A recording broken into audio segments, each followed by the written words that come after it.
Stand for the Pledge of Allegiance. Right hand over your heart and begin. I pledge allegiance to the flag of the United States of America and to the republic for which it stands, one nation, under God, indivisible, with liberty and justice for all.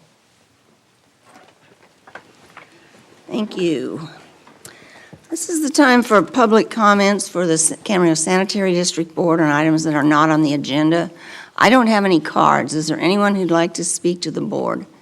Seeing no one come forward, we'll move on to the consent calendar. I'll move the approval of consent. I'll second. Motion and a second. Please vote. I'm assuming Mr. Kildee voted yes. I can't see that one. And so it's a unanimous yes.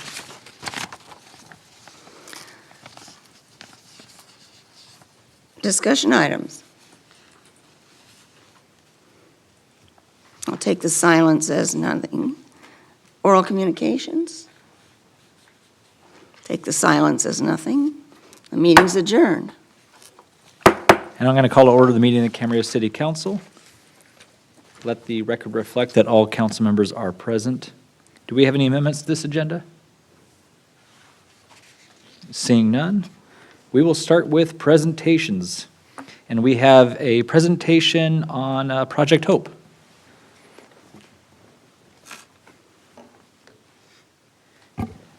And Commander Tennyson, your microphone should be on.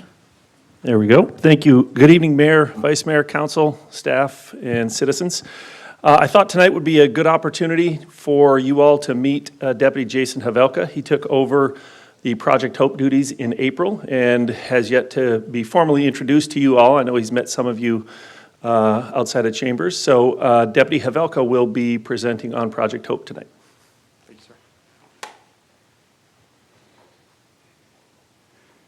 Thank you, everybody, for having me. Again, my name's Jason Havelka. I'm the Deputy Liaison for Project Hope. I've been working with Project Hope for a little bit less than a year now, but thank you for the opportunity to come up and speak to you today. So Project Hope has been in existence since 2013, and it was put into place because the chief of police at that time saw a need, saw the homeless population rising in the community, and saw a need for a full-time deputy in this position to really go out there and offer resources that wouldn't necessarily be being offered to those people. And each year in its progression, it's gone a little bit further and a little bit further to where we are today, where now we have a full-time behavioral health staff riding with me 40 hours each week. So it's definitely in its creation, it's kind of moved forward each year, and we've added a little bit more. And each deputy that's in that role, whereas Chris Dyer before me, added a little something to that program. So I'm going to start with a quote from Chris Dyer. It's helping people at its highest level. I mean, every deputy became a deputy because they wanted to help people. You know, that's why we all went to the academy and whatnot. And I believe that Project Hope is really helping people at its highest level, where we're going out into the community, we're answering calls from the community, and we're contacting people who are kind of at their lowest point in life, whether it's they're homeless, they're sleeping on the sidewalk, or they've just lost their housing, or they're going to lose their housing. And it's helping our community progress efficiently, and that's what we want to do. These are all people that are part of our community, and we want to try to help them the best we can by linking them with resources. So we have a few purposes for Project Hope. The first purpose is going to be to identify, assess, educate, support, and encourage the consumer, the homeless person, to progress forward in life. And I really can't stress more on the support and encourage. Because as we go out there into our community, the way that the Project Hope deputy and my partner, Lizette Garcia from Behavioral Health works is we go into the community, we'll contact people that we see. We also work off referrals from the city. We also work off calls for service and recommendations from our deputies that are out in the community. So we'll get a referral, we'll contact someone, and our goal is to really, each person's situation is different. You know, every person they're either homeless or in this situation for one reason or another. The goal of Project Hope is to really figure out why is that person in this situation, and what resources are there out there in the county to help support that person and progress them further in life so they can get out of that situation and improve their situation. So, but I mean, definitely support and encourage are one of the most important things, because we'll go out and contact someone and I may offer them services and they may say no to me 9 times straight, and then there's that 10th time I go out and I offer them something, and they'll finally say, yes, you know what, I'll take that today. So kind of that purpose right there is extremely important, to continue to support and continue to encourage these people. Purpose 2, to assess the consumer's mental and physical health needs.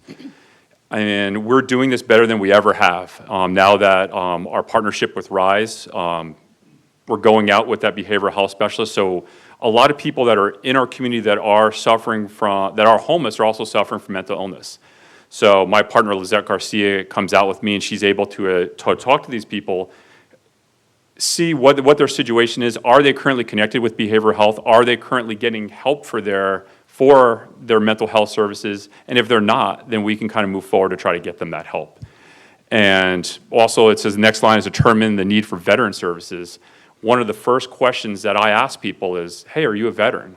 Because there's a lot of services out there for veterans, and we at Project Hope have formed a lot of partnerships with, say, Raphael Stoneman from Gold Coast Veterans Foundation. He's helped me numerous times with veterans to help them get placement and help them get help. So, and then the last one, bring all the involved stakeholders together in an effort to find the permanent housing. We bring, myself and Lizette are kind of almost gatekeepers for these resources. So the goal is to contact these resources, get everyone together, so then we can figure out the best way to help these people. So there's a lot of resources out there, and it's my job to link the people who are in need of those resources with those resources. Purpose number 3, respond to the concerns of our city's business and their homeowners through education enforcement.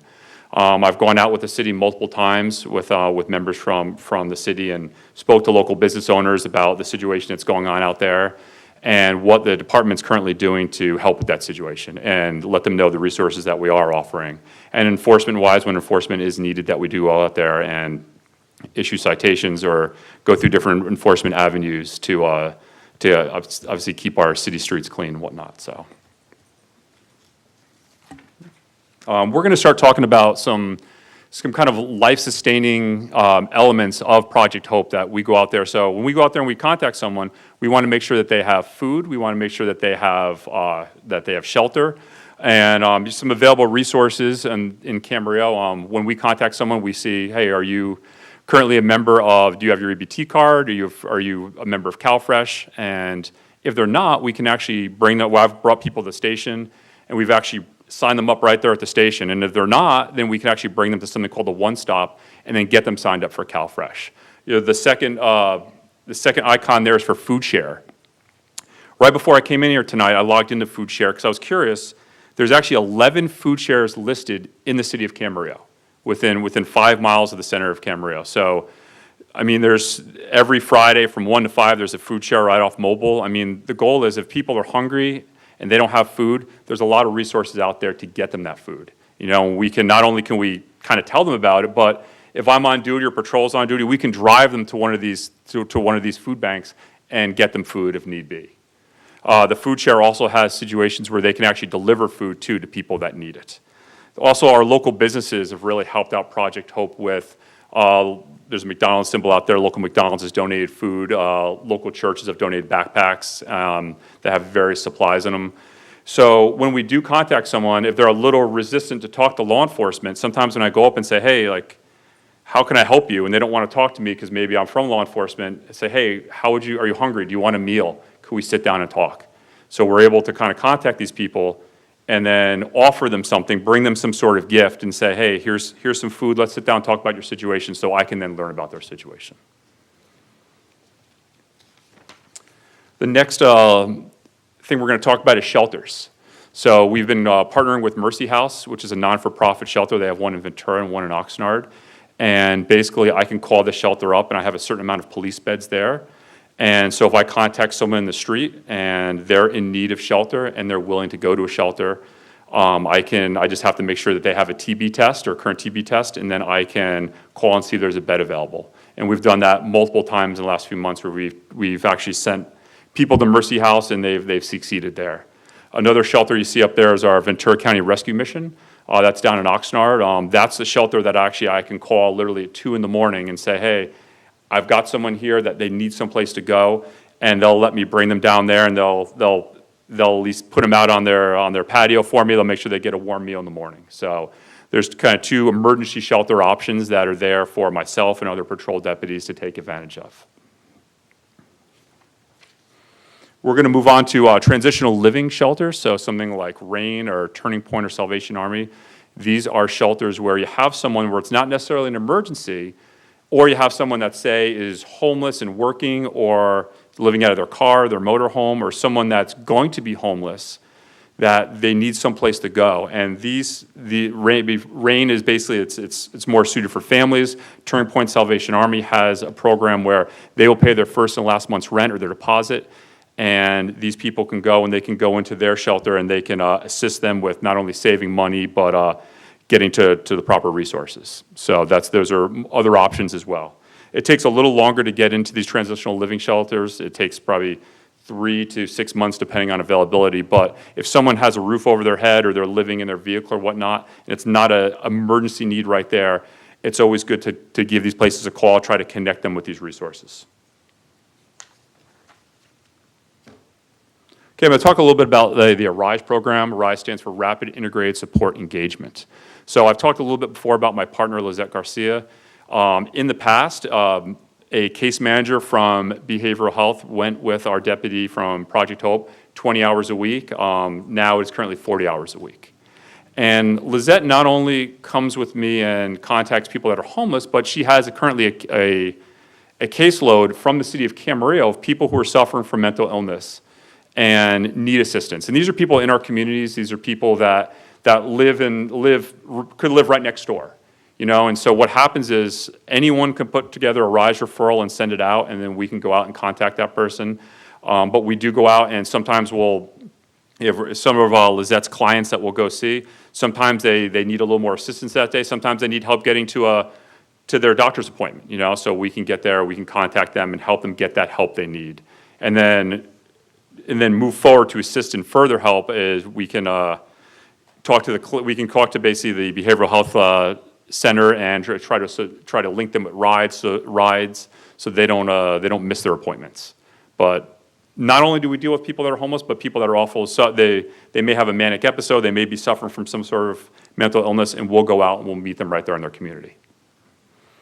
This program started in 2019, and it's just progressed each year since. So overall, our goal, though, is by doing that, is to cut down our calls for service to our deputies. So by us going to the home, or if we're on duty and we hear a call go out that we know is going to be mental health related, we'll jump that call and we'll go out and we'll contact that person. Because a lot of times we have rapport with them already, or we'll know who their current doctor or case manager is, and we can make that phone call and have them connect right there. So then a deputy that doesn't know a lot about the situation doesn't have to go out to the house. Okay, so we're going to talk a little bit about the partnerships that Project Hope has formed. Currently there's the Ventura County Healthcare Agency puts on a one-stop program. So one-stop program is exactly what it sounds like. It's a one-stop shop to get all of those resources that you see listed there. So they have one on Tuesday in Ventura that they do every single week. They have one on Wednesday in Oxnard, Thursday in Santa Paula. They have one, ours is once a month on the last Thursday of each month in Camarillo.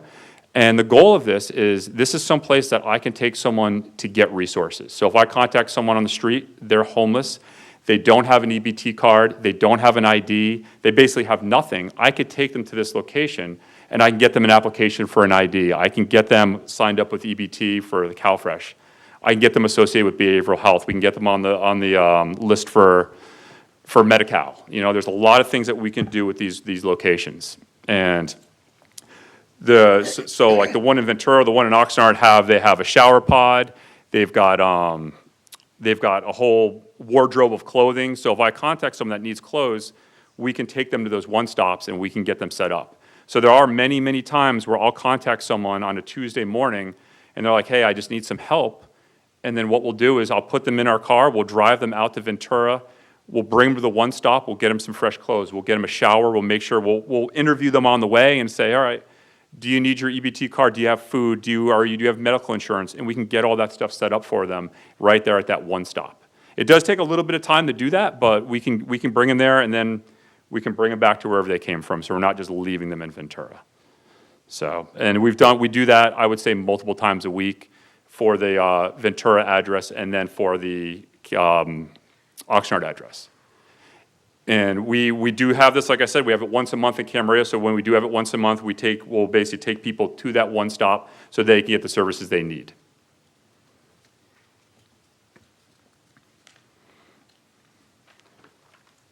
And similar to One Stop is backpack medicine. So backpack medicine is, we'll have doctors, behavioral health specialists, social workers, housing specialists will go out with myself. It's normally about a team of 7 or 8 people, and I'll take this team throughout Camarillo, throughout the city of Camarillo, and we'll contact as many homeless people as we can find, or people soon to be homeless, and bring these services to them. Because necessarily a lot of people don't want to necessarily come to the One Stop, but if I could take those services to them, sometimes they'll accept them right there. And then what they'll do is they can do almost everything they can do at the One Stop, and we can kind of get them in the system and then start getting resources their way. And the nice thing about backpack medicine too is if I feel I have a few people I want to contact, I can call the County of Ventura and say, hey, can I have 2 or 3 specialists for a backpack medicine later next week? And they'll accommodate me, and I can get that team going. So I put together these slides, kind of a snapshot. This was about 2 weeks ago, kind of 2 days in the life of Project Hope, so you can kind of see what we do on a daily basis. This is later on in the afternoon, I was contacted by Camarillo deputies who found a pregnant mother and an 11-year-old autistic boy on the side of the road that they originally were from Camarillo, and they found themselves back in town after being gone for some time. They contacted me for resources. I went out. I contacted them, saw that they were in need of housing. They had nowhere to go. I talked to my partners at St. Vincent's de Paul, came out, and we were able to interview them and put them into a hotel for 3 nights. Now, what that 3 nights does for me is it allows me to figure out more about these people so that I could say, okay, why are they in these situations? And then what can we do to get them the proper resources? So the next morning, we reached out to all the agencies that are listed here, trying to do our best to link them with resources and get them the help they need. After further investigation, we understand that they were fleeing from domestic violence, and then they qualified for interfaith services. And all of this came from deputies contacting them on the side of the road, contacting me, and myself contacting our other partners to make this all happen. So going on with the next day, we've worked with Gold Coast veterans to help rehouse a homeless veteran that we found in Camarillo. Constantly, I'll go with our traffic units, and we'll go out and we'll address the motorhome situation in Camarillo, and we'll assist with tagging and then offering services to people in motorhomes. I have my office is at the Camarillo station, so I'm constantly talking to people that walk into the station about homeless resources. We work with Adult Protective Services and Child Protective Services quite a bit, and we'll send reports over to them and work with them to assist people within our community or help the elderly homeless woman. We're working on trying to get housing for her. And we actually took that woman to her doctor's appointment that day. So, in summary, I mean, Project Hope really is about forming partnerships with our county entities and our non-for-profits out there so that we can address the people that really need us out in the community, the homeless people, whether it's people that are homeless, going to be homeless, people with mental illness, and figure out the best solutions to their problems so that they can improve their lives. So I'm open to answer any questions you may have. Thank you very much. Questions from my colleagues? Kevin? Yeah. Thank you. Is there, let's just say you run into a person that's living in a car. Mm-hmm. Is there, and let's just say that they have a lot of their belongings in their trunk and in their car, and they pretty much have a lot of what they own right there in their car. So when you go and offer them resources, I would think that some of the questions would be like, okay, what do I do with all the rest of my stuff here that I've got? So could that be an impediment for getting them some long-term shelter just because they've got pretty much a lot of what they own right there in their car and they're somewhat reluctant to, leave that? It's a good question. So say the Mercy House shelter, there is they're allowed to bring in a certain amount of items into that shelter. And they actually have, outside the shelter, they have, they're about the size of your normal, like Harrison's garbage can with locks on them. And they're allowed to put all their stuff into one of those garbage cans and they lock it up so they have their belongings secured at that location. There's also, I've seen people park their vehicle outside of the shelter as well. So they'll go in, they'll sleep at the shelter at night, they'll shower at the shelter. So certain shelters, they all operate a little bit differently.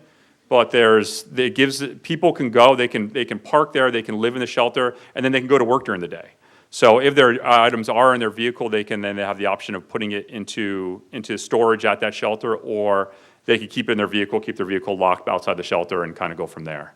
But if we do, that just happens to be one shelter, so the Mercy House shelter, we could bring them there. They could bring a certain amount of items in, they can put a certain amount of items in storage, or they can have their car parked outside.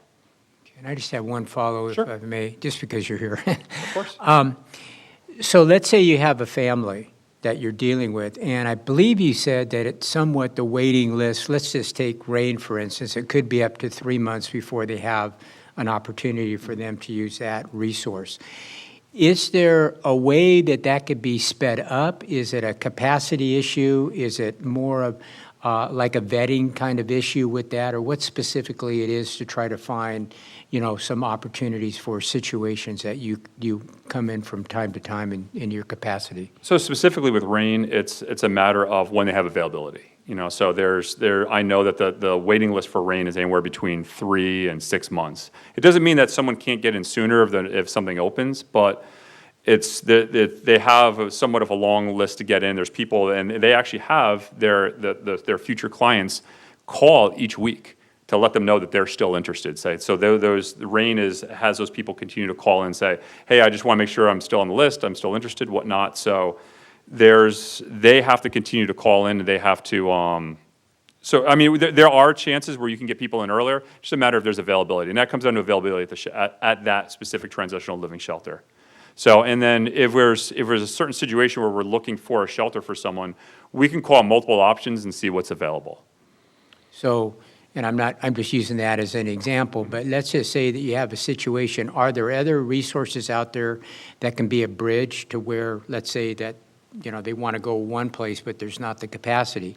Is there opportunities for a temporary situation that can house them until something somewhat more palatable comes forward? So something like, I'll use Mercy House for example. You can go into Mercy House and you can spend up to 2-3 months at Mercy House if you'd like to. Now, when you're there, there's caseworkers there that can help you get into a transitional, move on to that next step to get into transitional housing.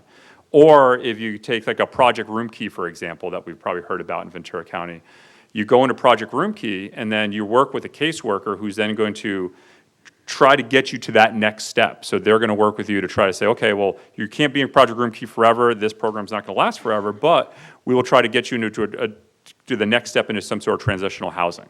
So there are caseworkers that can link that. So then if you go into, say, an emergency shelter, they can work with caseworkers and they can go on to the kind of the next step. Now with Project Hope, for what with our job is, if we put them in that shelter, we can do those follow-up calls and make sure, hey, like, who's the caseworker and working with this person? And if we have a little more knowledge of that person because they're someone that's from Camarillo that we've worked with before, we can say, hey, I know John. He's been living in his van for a few months now, and he's a veteran. Can we contact Veteran Services? Can we get more people involved? Kind of what we talked about before, where it's like you get all those stakeholders together, so then we can kind of come up with that plan with their caseworker. Does that answer your question? It does. Okay. Thanks, and I just kind of thank you for this update, and very important job that you have. Thank you. Susan? Thank you for being here, really. Thank you for having me. Appreciate the update and getting to know you.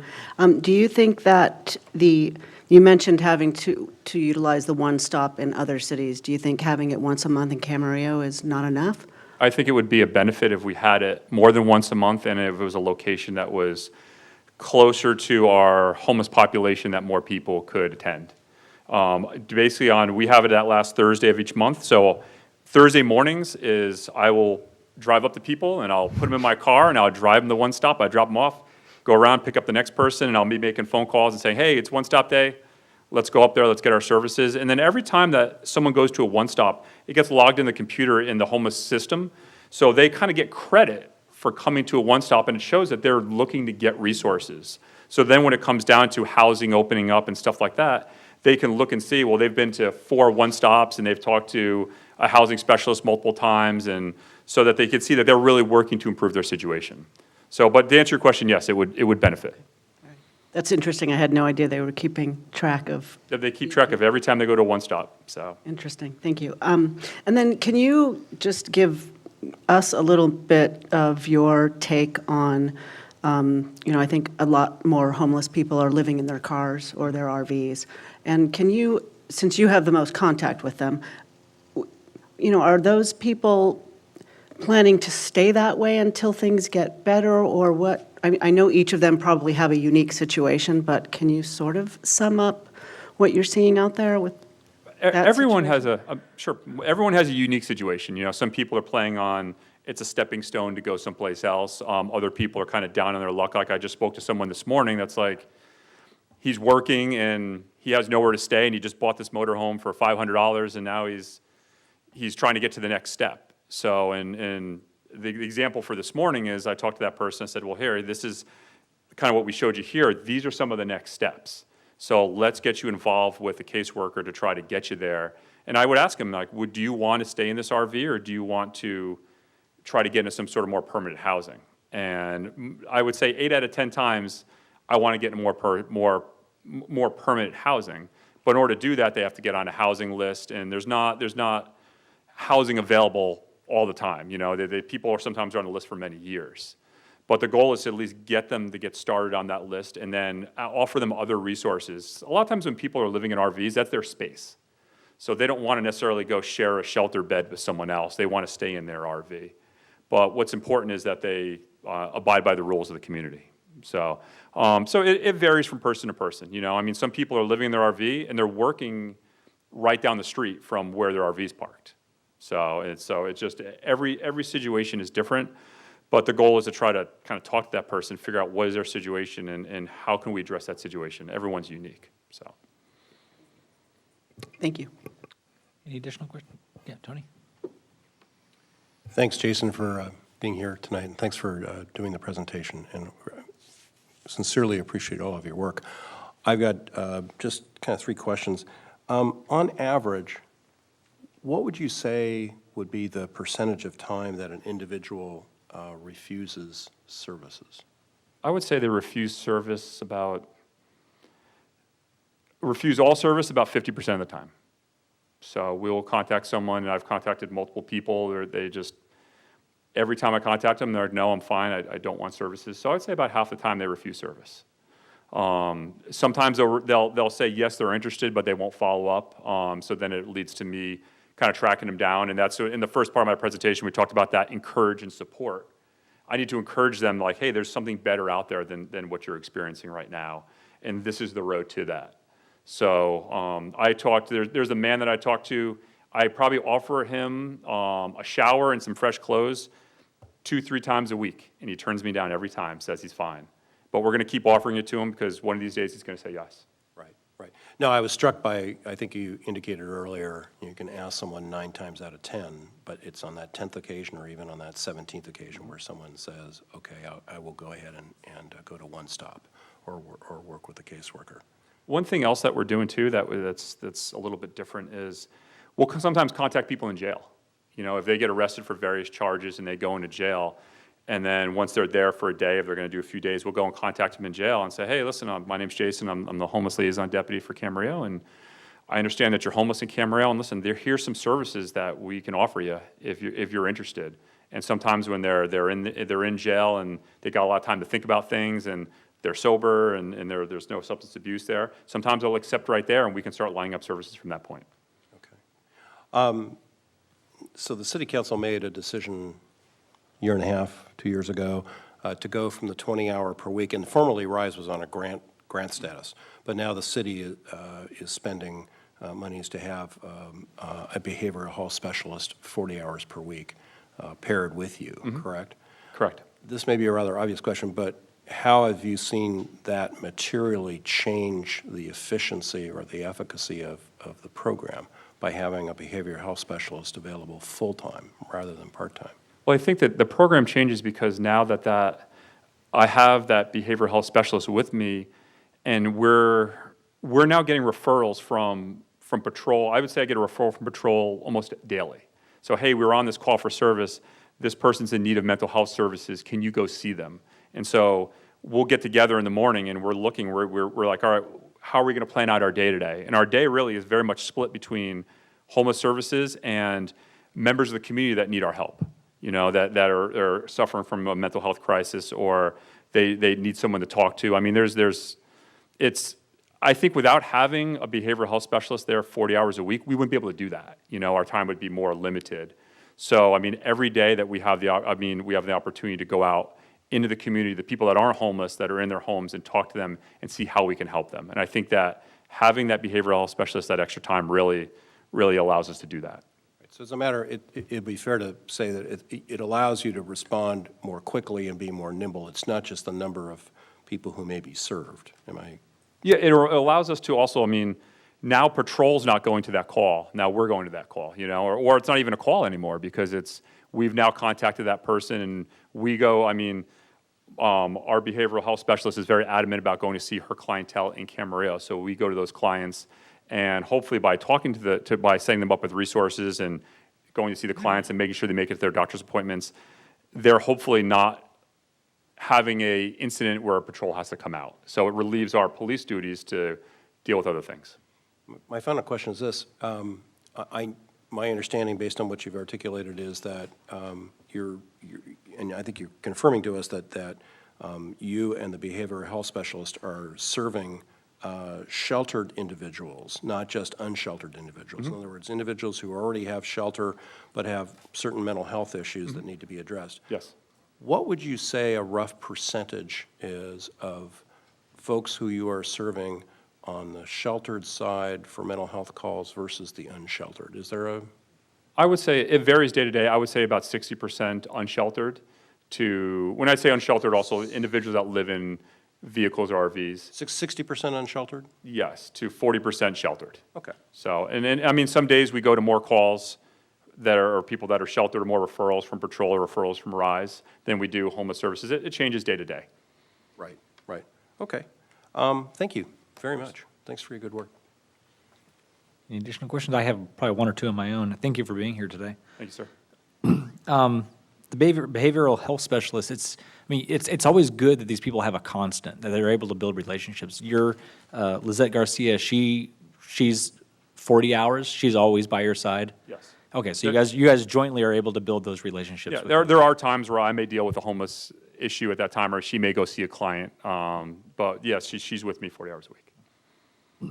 I'm always curious, Camarillo's homeless, I'm not sure how we compare to other communities. Do we have, of our homeless, how many are, say, stationary? They are they've decided to remain in Camarillo versus those who are just kind of passing through. What's that makeup like? I would say, I was going to give you a percentage on that. I would say 70% of our homeless probably stay in Camarillo, and 30% are kind of passing through and they just kind of find themselves here. And honestly, in those situations, I mean, like we talked about before, it's important to learn everyone's story so I could find out, well, maybe they're trying to get somewhere, you know? I mean, I know my coworker, Chris Dyer, was able to rehouse someone, I think, to Florida at one point in time. You know, someone's just trying to get back. So it's important to talk to each person, see kind of where they're trying to go, what they're trying to do. But I would say there's a lot of people that are in Camarillo that very much like to be in Camarillo. So the goal there is to really show them, like, hey, these are the resources that we have to offer you. And some people want to stay in Camarillo. I mean, even if I could find them housing in Ventura, they still want to stay in Camarillo. So, Shelter or not, I guess Camarillo's a great place to live. It's a great place to live. Lastly, and I think you kind of already answered it, maybe perhaps in some of your other responses.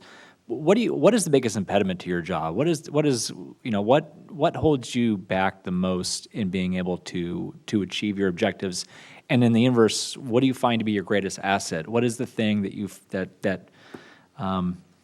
the hook? What is the thing that's I don't know, allows you to best achieve some of those objectives? Well, I wouldn't be anything without our partnerships. You know, without the partnerships that we formed with not only the County of Ventura, not only with these shelters, but with companies like Gold Coast Veterans. I mean, in order to call them up and literally have them come out in 10 minutes and help me. I mean, those partnerships are what makes Project Hope, because we're able to offer those resources because those partnerships exist. Now, on the flip side of things, if I should say there's a lot of entities within the County of Ventura that don't necessarily work well together, or there's like maybe some housing came open that I never heard about, you know? So it's definitely, I mean, if we can build these bridges, I actually spoke to someone at one time from Homeless Services. I said, how do we fix homelessness in Ventura County? He's like, everyone needs to work better together. And I couldn't agree more. I mean, if everyone worked well together, I mean, we really could put a major dent in homelessness in Ventura County. But in order to do that, there's just a lot of resources out there, and it's my job and Lizette's job to know what those resources are so we can get people to the proper places. So, and I think it's kind of our strength is also our weakness, you know? I mean, I have some great partnerships, but I mean, I could always use more, you know, and I could always use more, and I can always, and it'll help me kind of understand of kind of how things work with their entities and how we can connect people better.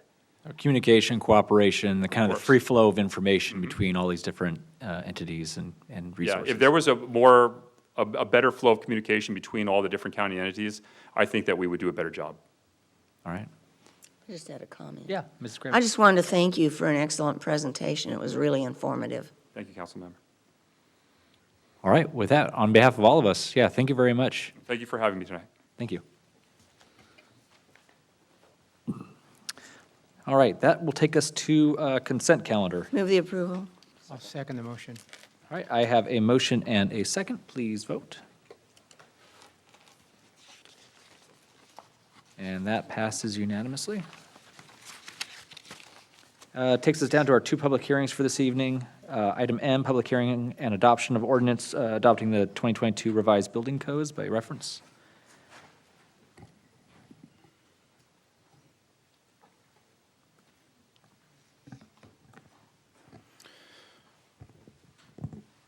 Good evening, Honorable Mayor and council members.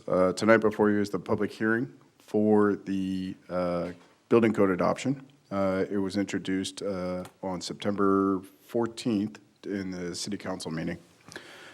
My name is Tom Jeswiak. I am your contract building official. Every 3 years, the model code is presented by the state of California. And the Health and Safety Code requires that the jurisdictions enforce that code every 3 years. And for us to continue to enforce our amendments, we need to re-adopt them every 3 years. We are not proposing any new amendments this year.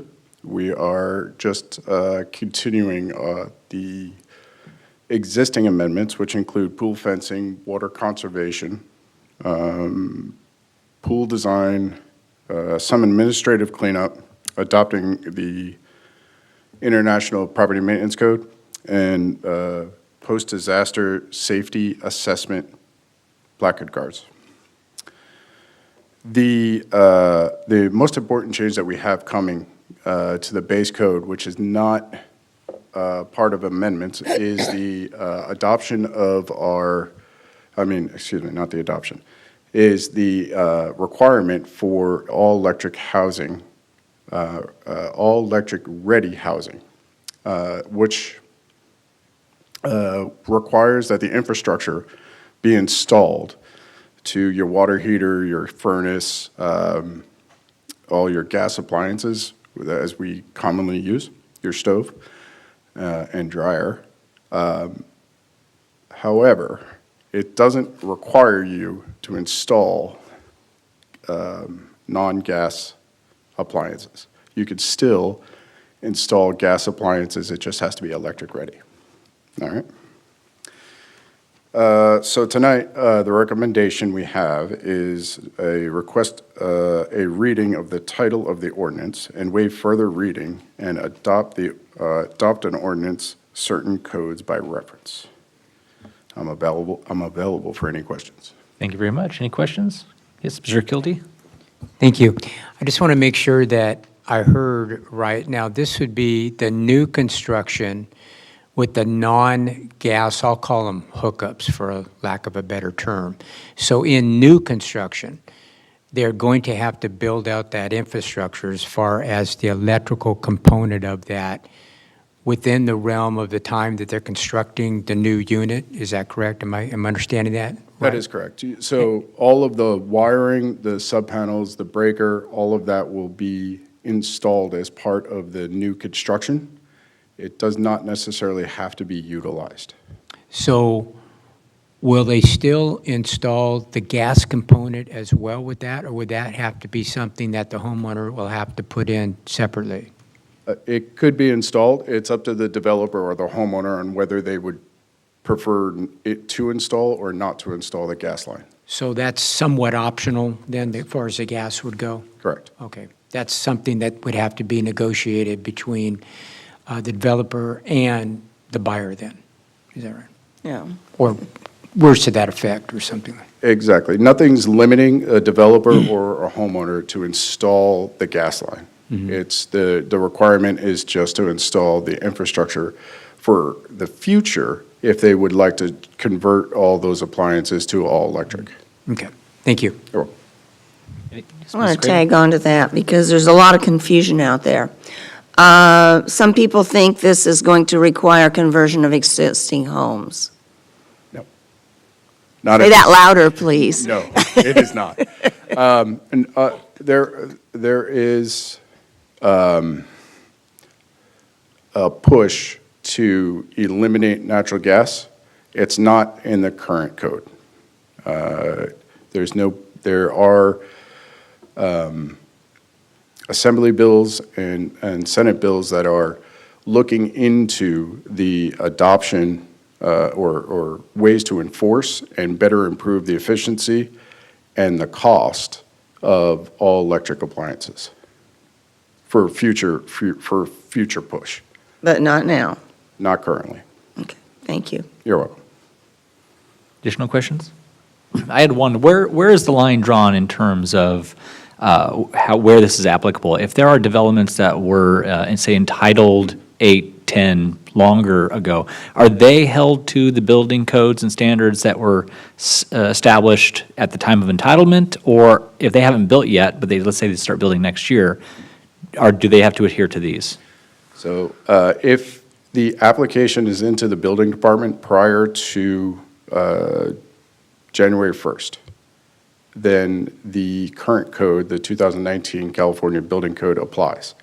January 1st and beyond, the 2022 code will apply.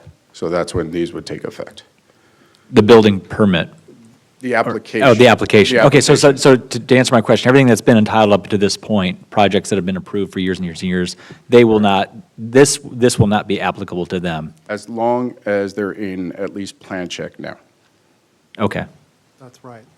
Okay. So if they haven't applied for a building permit, and they've been entitled, but they've waited for some other reason until February of next year, then they would have to comply with the updated Got it. code amendments. Okay, Correct. thank you. Any additional questions before I open the public hearing? All right, it is a public hearing, so I will open the public hearing. Do we have some, we had some written comments submitted, and those are, actually not on this one. No. Not on this one, we don't have written comments on this one. Anyone here want to speak? Nope. We're going to close the public hearing and go to discussion, or if there is any discussion. I just want to say I really am happy that we are continuing to have more stringent requirements for fencing around pools than otherwise would be required.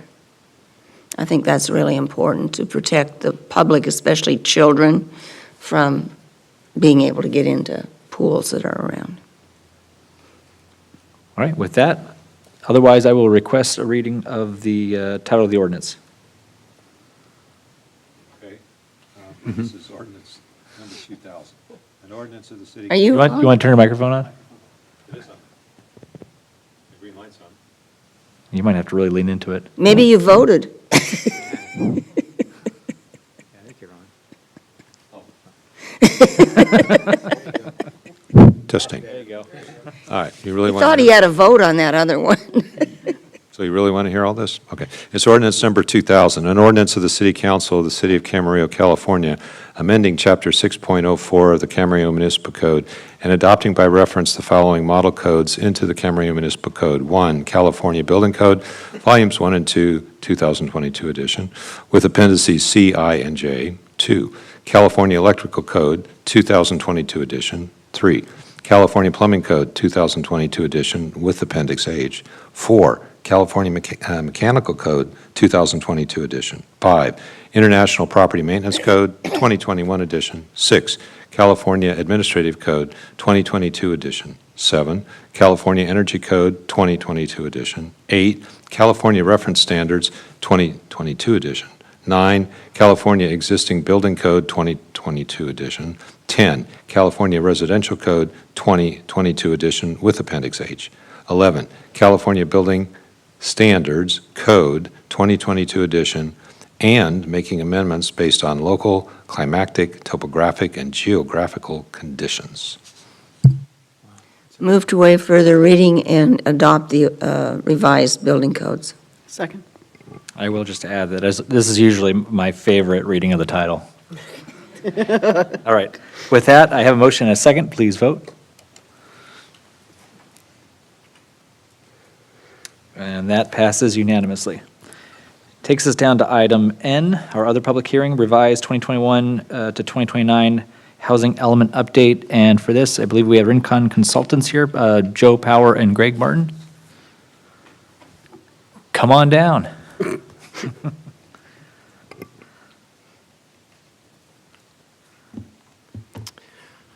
Good evening, members of the council. My name is Greg Martin. I'm with Rincon Consultants. We're on the consultant team for the city, working with city staff on this housing element update. Also, Joe Power is here. He's the principal in charge for this project for Rincon.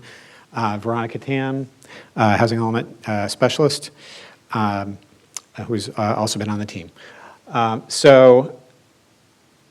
Let's get right into the presentation.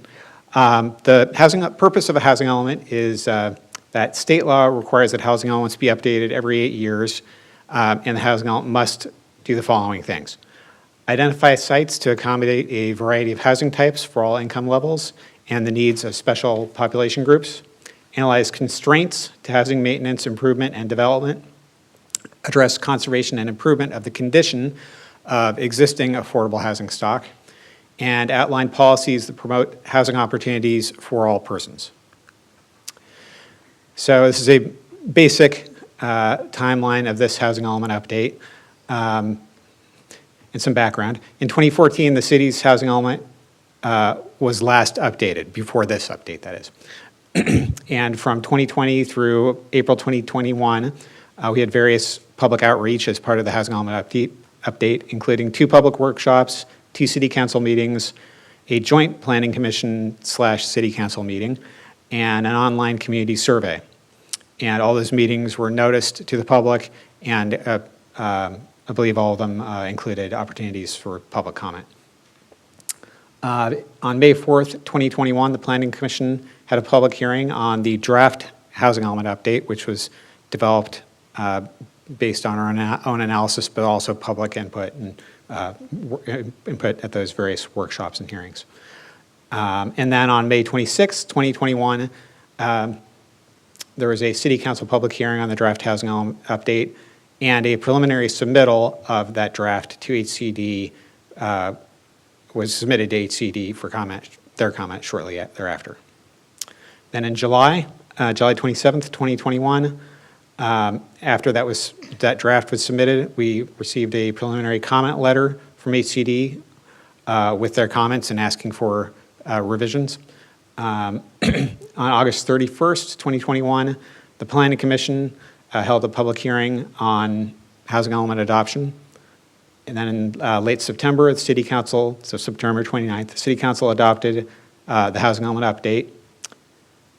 And we also sent this adopted housing element update to HCD.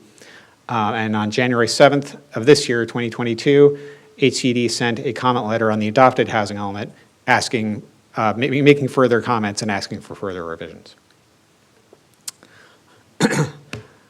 So HCD's comments at that time, in January of this year, indicated that while the adopted housing element addressed most statutory requirements, additional revisions were required to fully comply with state law. And staff worked with the consultant team to address these HCD findings. So what were those findings? HCD finding A was housing needs, or under the heading in their comment letter, was housing needs, resources, and constraints, and they had many comments under that heading, which I'll quickly try to go through here.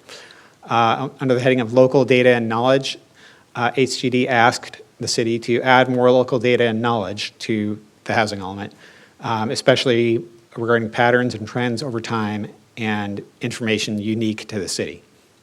So to address that comment, city added a local area of knowledge section to the AFFH analysis, which is the Affirmatively Furthering Fair Housing, that's what it stands for, as an appendix or into the Appendix C of the housing element.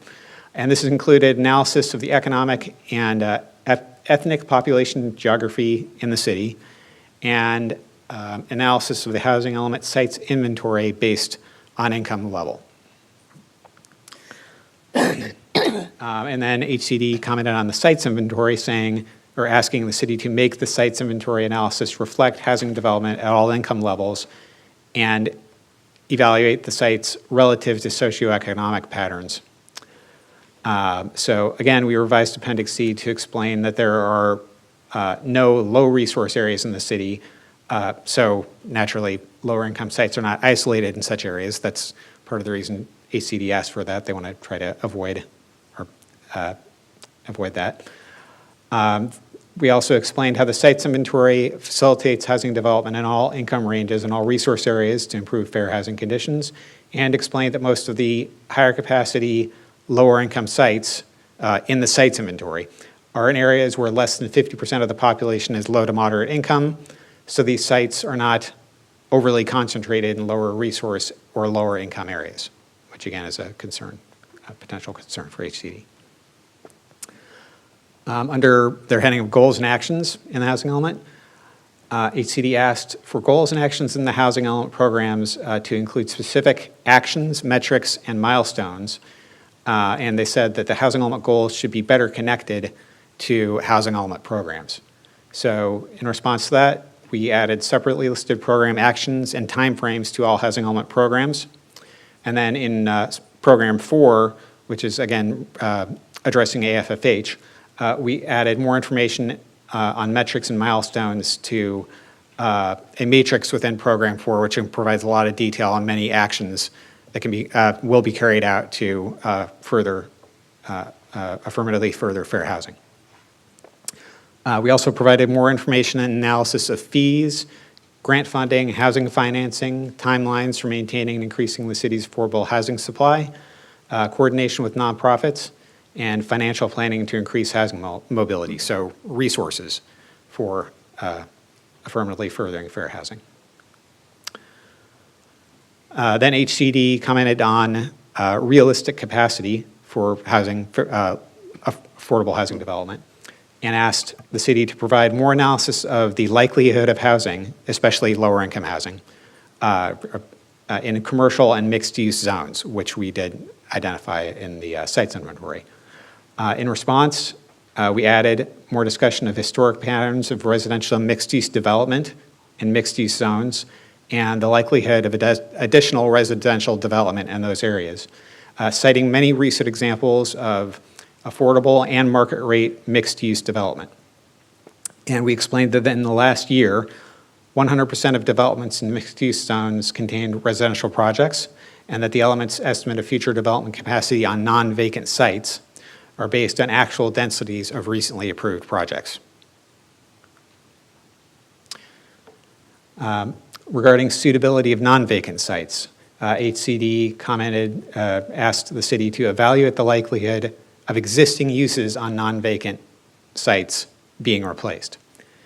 And to address that, we explained the strong likelihood that based on owner outreach concerning potential redevelopment of the non-vacant sites in the housing element land inventory, residential development will occur on those sites over the course of the planning period, which is the 8-year planning period, and the current uses do not represent a barrier to residential development. HCD also asked us to provide more justification, basically, of the potential development on small sites, and asked for more analysis, specifically incentives for lot consolidation. And in response, we provided an example of a recent project that involved consolidation of a small site in a substantial number of affordable units, and explained that the city incentivizes lot consolidation for constructing affordable housing by allowing increased density when a project includes an affordable housing component.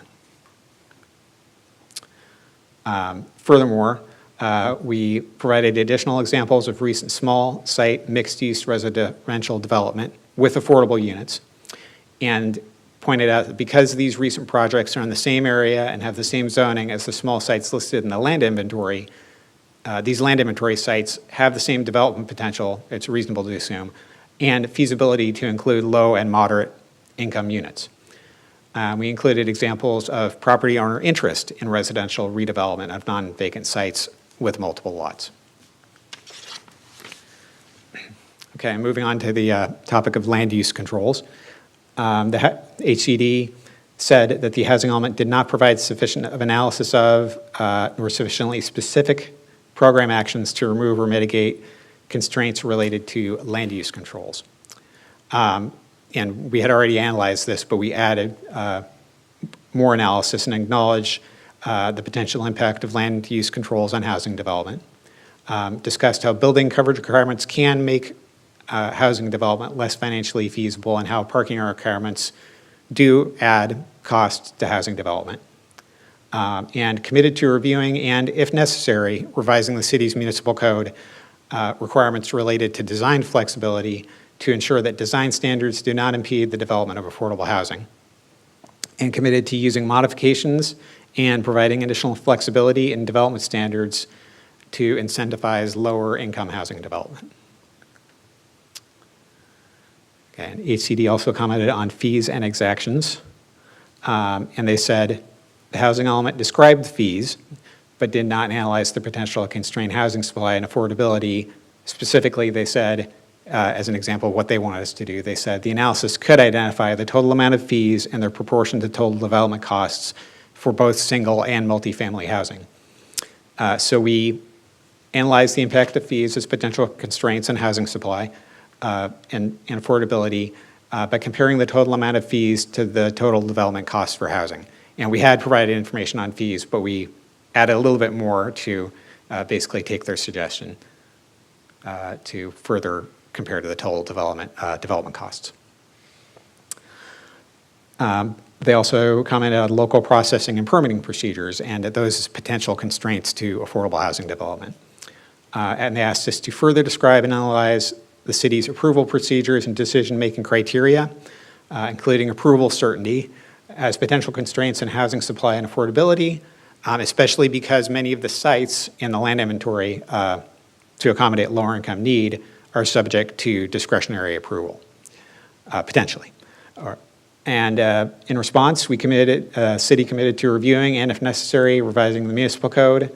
Again, this was also a previous bullet point. I don't completely read through it, but looking at the design flexibility and ensuring that those standards do not impede affordable housing development.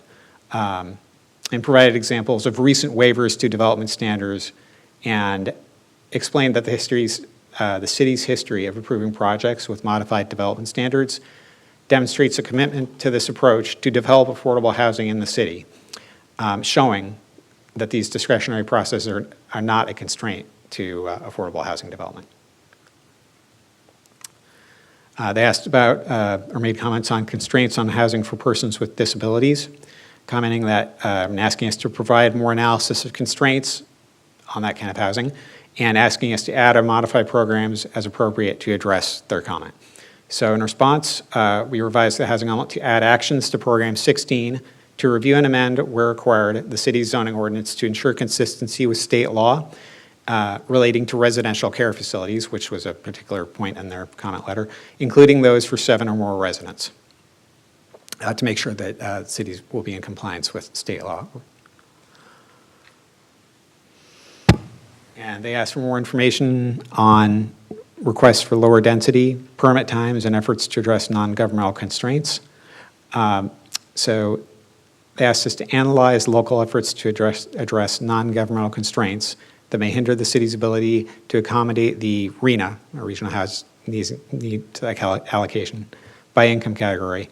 And they asked us to describe the time between project approval and building permit, and whether or not that length of time has any potential to hinder the city's ability to accommodate the city's RHNA by income category. So in response, we included an outline of typical permit processing times and the span of time from project approval to building permits for housing development, explained how the city will utilize grant funding opportunities to help affordable housing developers surmount financial barriers to development, and explained how the city's first-time homebuyer down payment assistance loan program will assist both first-time homebuyers and developers by creating a broader pool of viable buyers. Continuing on that theme, HCD asked the city to identify and analyze requests to develop at below the density identified in the site inventory, and asked us if that has happened. And we responded or added information to the housing element, added a market conditions section to the housing element, explaining how some developments are proposed with densities lower than those allowed than under the maximum density allowed by the general plan on any given property. But we explained that while these proposals are not acceptable to the city, they are proposed in some cases due to developers believing that lower density development may be more economically viable. So pointing out that's why that does happen sometimes. That's not ideal. HCD then moved on to Section B, housing programs, and asked the city to revise housing element programs as necessary based on all their previous comments relating to ensuring adequate sites and zoning to accommodate a variety of housing types. So again, we added information laying out a series of actions and timeframes for each program, including adding more detailed metrics and milestones to the actions matrix in Program 4. Again, that's the AFFH program. And we committed to other actions, including providing technical assistance to groups that may assist in identifying housing needs and developing housing, monitoring and updating the city's sites inventory to confirm that the sites inventory is adequate to accommodate the city's remaining RHNA, and adding sites to the inventory as needed, if necessary, if monitoring reveals a shortfall. And also committed to making the sites inventory available to housing providers. And also in response to that comment, we committed to reviewing and revising the city's existing ordinance as necessary, but by March 2023, and that was formally within 1 year of adoption, to ensure compliance with these laws. AB 101, relating to low barrier navigation centers, AB 139, which relates to requiring cities to allow shelters to account the homeless point in time, with parking only allowed based on the number of shelter staff, AB 2162, which requires cities to allow supportive housing by right in zones where multifamily or mixed uses are allowed, and the Employee Housing Act, which requires cities to consider farm worker housing with up to 36 beds or 12 units, an agricultural use, and be similarly permitted. Also requires cities to consider employee housing for 6 or fewer employees as a single-family residential use. HCD asked us to revise, continuing on that line, revise housing element programs if necessary. We added a time frame to process and entitle the city-owned Berry Street and Camarillo Road mixed-use developments, and then also annually identify potential sites that could support future city-initiated affordable housing projects, and committed to continue to work with nonprofits that can assist in acquiring sites to support affordable housing and mixed-use development. We added a commitment to develop a program to allow by-right residential projects that provide 20% or more units for lower-income households on sites utilized in prior housing elements, and that's to comply with state law. And the point of that law is basically so cities, other jurisdictions do not carry the same sites over year after year after year and don't take any additional actions to try to incentivize affordable housing development on those sites. And we also clarified that while projects consisting solely of SROs are not currently allowed, and ECD did ask about this specifically, we explained that the city has never received a proposal for a 100% SRO project. And we revised the housing element, its programs, and Appendix C in order to augment the AFFH analysis, as already discussed in previous slides. Okay, so that's a lot, but at the Planning Commission meeting last month on September 20th, the Planning Commission discussed the revised housing element update in a public hearing. Only one public comment was received at the hearing, and it was in favor of recommending approval. The Planning Commission did not recommend any revisions to the housing element, any further revisions beyond the version we presented to them and you. And after hearing and considering all testimony and information presented at the hearing, the Planning Commission voted 4-0 to 1 for approval, to recommend approval of the revised housing element to the City Council. So that is their recommendation to you. Next steps, staff will work with the city staff will work with the consultant team to incorporate any public and City Council comments into the revised housing element, then submit it to HCD for review. HCD will approve the document or ask for further changes. Of course, we hope they just approve it, certify it. If HCD requires further changes, staff will revise and bring the housing element before the Planning Commission and City Council at future public hearings for readoption. When HCD certifies the housing element, they certify that it complies with state housing law. This housing element, 2021-2029 housing element update will be complete. So staff recommendation is to adopt a resolution adopting the revised 2021-2029 housing element update and approving the city manager to make clerical revisions as needed after adoption, if necessary. All right. Okay. Perfect. Thank you very much. We'll go to questions. Yes. Ms. Craven. Did HCD make any recommendations that were not implemented? We believe we've addressed all their comments, and many of their comments were not necessarily saying you need to do exactly this very specific thing. They're broader than that. For example, add more information about more local information in your AFFH analysis, and we did that. Now, whether they, what exactly they think of the information we added, or whether it's the kind of information they wanted, or if it's enough information, that will be up to them. Maybe I should have reworded it. Did we address everything that they had as a concern? Or Yes, we believe we have, Okay, yes. thank you. You're welcome. I'm off. Mrs. Santangelo? Ms. Santangelo. Did something happen? My questions were, when we've received a public comment about the Camarillo Commons area, and I know in previous discussions with this council, we've talked about that the redevelopment of that area and the is that realistic? So I was pleased to see that it looks like a number of property owners have approached us about that area, and I was wondering if I could just get a little bit more information about that. Sure, I think city staff would Yeah. need to answer that question. Over the last, I would say, 18 months to even 2 years, we have had meetings with predominantly the owner of the bowling alley site and 2 to 3 developers that were inquiring about the potential for redevelopment with residential development over the balance of the parking lot that's kind of just vacant and underutilized. And so I don't think that the deal has come to fruition on their end yet, but there has been discussions on that. So is it fair to say that we're progressing?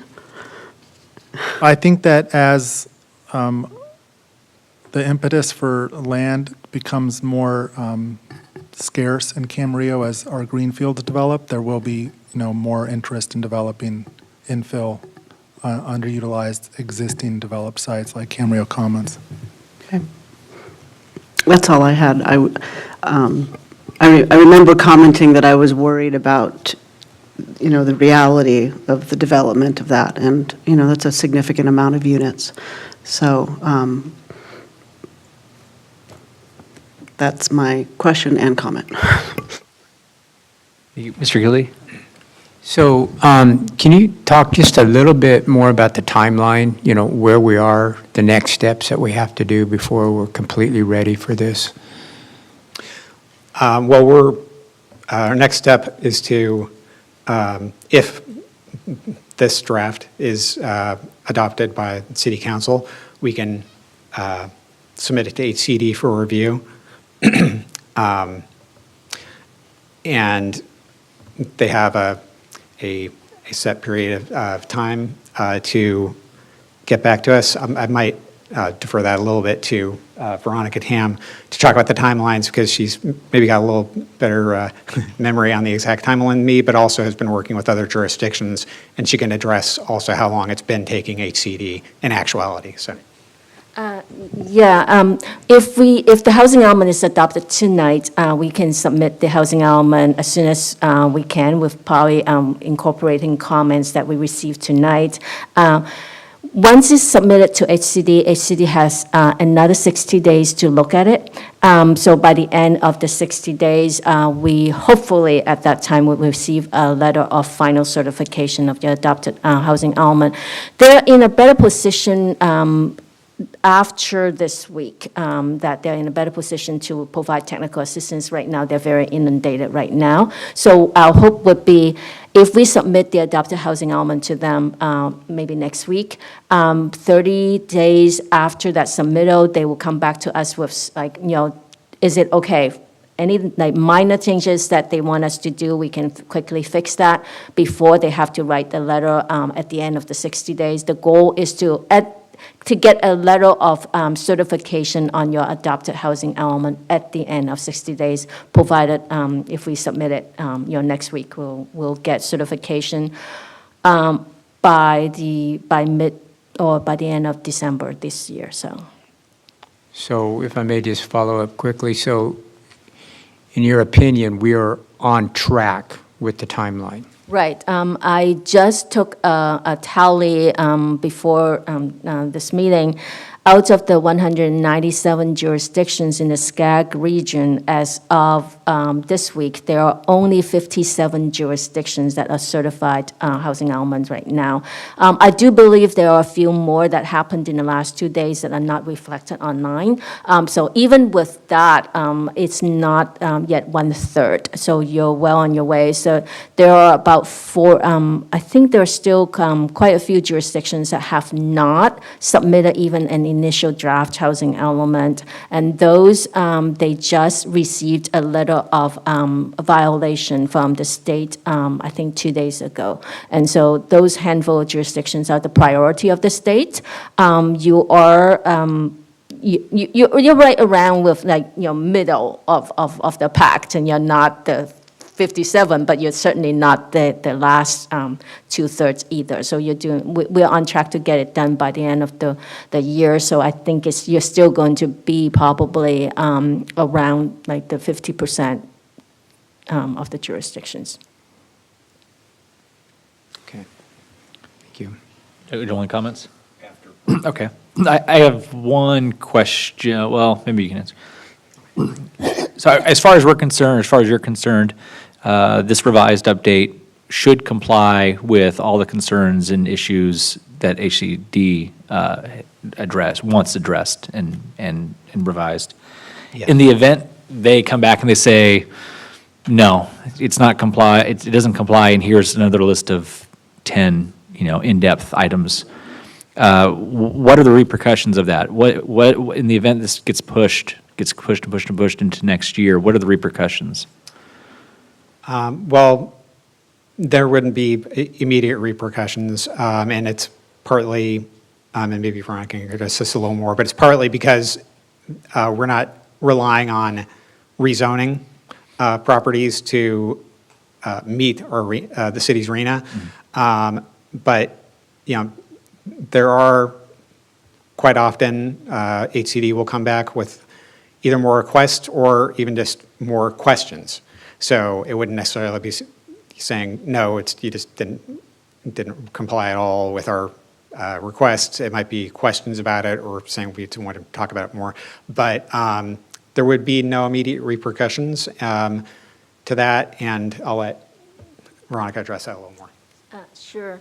I think, if you look at the comments that we received is a lot of like, can you elaborate? Can you explain? Can you give more information? Those are not compliant-related issues.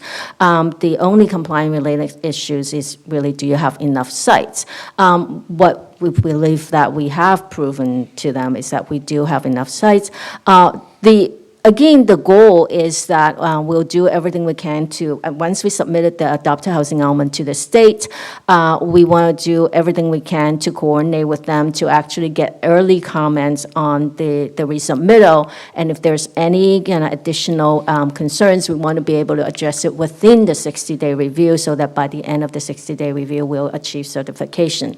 And that is also the reason why we have requested, as part of the resolution for adoption, to delegate authority to the city manager to provide additional changes. And that's a recommendation of the state so that we don't keep coming back with like minor changes like that. And so they do actually recommend jurisdictions to add that in the resolution so that either the community development director or the city manager would have the authority to make really technical, non-policy related changes. And again, if you look at the comments that we got from the letter, there are no policy changes that are recommended by the state. So I think we're confident that we'll get it through, so. Yeah, so HCD's comments don't pertain to compliance, they pertain more to just simple clarification. Right, and so, again, I think what Greg was trying to comment about repercussion is that there is AB 1398 that extended the housing element deadline to October 15, 2022, and that only really is important to jurisdictions that relies on rezoning to meet the regional housing needs allocation, because if you're able to get certification by the end of this week, you get 3 years to do your rezoning. But for the city of Camarillo, we're not relying on rezoning, so that deadline has no meaning to us. And so we proceed at our pace, and you're still ahead of many jurisdictions in the SCAG region. All right, thank you very much. Any additional questions before I open public hearing? No, there is a public hearing, so open the public hearing. We did get some written comments, and those will be entered. Aside from that, is there anyone who wants to speak? No one's rushing up. We're going to close the public hearing. We'll go on to comments or action. Actually, Mr. Tremblay, you had a comment. I do. You want Yep. me to start off? Now would be a great time. Yep. I do have some comments, and first of all, just to start off with, Joe, I sincerely appreciate how much work staff has done on this and our consultants have done. I think the work has been exemplary, and in no way are the concerns that I'm going to articulate in a minute reflective at all of the work effort that you've put into this. I really want to compliment you and our consultants. It's important to me, my understanding is staff believes, based on these responses, that the city can meet these goals. And that's my understanding. And as Mrs. Craven articulated or asked, and the response was, we've responded to all of HCD's concerns. And I think it's fair also to say, not only fair, I think it's appropriate to say that, the goals of fair housing opportunities, AFFH, are goals that everyone supports. And having a housing element is critically important. That said, I think this process, the January 7 letter from HCD and the appendix that accompanies it highlights, in my opinion, a very troublesome trend of state government in terms of the erosion of local control. In my view, and I know Ms. Tam just indicated in response to our mayor's comment that the HCD's comments don't pertain to compliance but to clarification. In my view, there are multiple instances in that appendix, many instances in that appendix that of the HCD letter where the HCD staff has cited statutory authority for what they are suggesting in terms of modifications to the update. But when I read the statutes, it appears to me that the cited provisions do not stand for the propositions that the personnel from the Housing and Community Development Department assert. And that's troubling to me. And where that gets exemplified, when you read the appendix and you read it carefully, the number of times that HCD staff has used the term should is striking. It's not must, it's we think you should do this. We think you, not could, not must, but should. And where I'm having some real difficulty is I think there's a difference between what HCD thinks, or HCD staff, unelected bureaucratic staff, thinks what the city should do versus what the statute says. And I think there's a disconnect to a certain extent there. Although I'm very cognizant of the answer to the mayor's very appropriate question, and that is, with respect to the comments don't pertain to compliance but to clarification. But that said, I think there's a lot of, and I'm going to be charitable here, interpretive maneuvering by the Housing and Community Development staff based on statutory language where I think it's not fully supported. And the reason can I just continue for a minute? The reason I'm really troubled by this is at the very last meeting, the council had to adopt amendments to the ADU ordinance based on the state legislatures and the governor's recent activity with respect to accessory dwelling units. And I commented at that meeting my concern about the overreach by the state legislature and the governor and the erosion of local control. And that's the state legislature and the governor. This, with respect to ADUs and other examples, SB 9 from 2 years ago, SB 10, and the continuing erosion of discretion away from cities to ministerial. Now, on the other hand, now you have the state bureaucracy, the State Department of Housing and Community Development.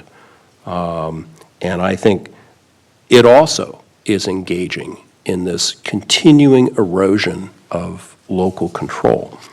I think one thing that really bothers me about this, well, there are a number of things that bother me about it aside from the loss of local control, but as I note, for example, the Housing and Community Development staff letter says, and I quote on the cover letter, page 2, "Public participation in the development, adoption, and implementation of the housing element is essential to effective housing planning." I fully agree. Public outreach is critical, and our housing element is critical. And I think there's widespread agreement in the state that more housing units, although the total number is subject to some discretion, more housing units are needed and more affordable housing units are needed. But the point of this, though, that I want to make, and that is that municipalities across our state spend hundreds of thousands, if not millions, of dollars to engage to engage in significant public outreach and to do what you've indicated on the PowerPoint slides. And we have local residents who have spent, in addition to staff and consultants, countless hours thoughtfully planning their communities. And that is what you want. That is a good thing in and of itself.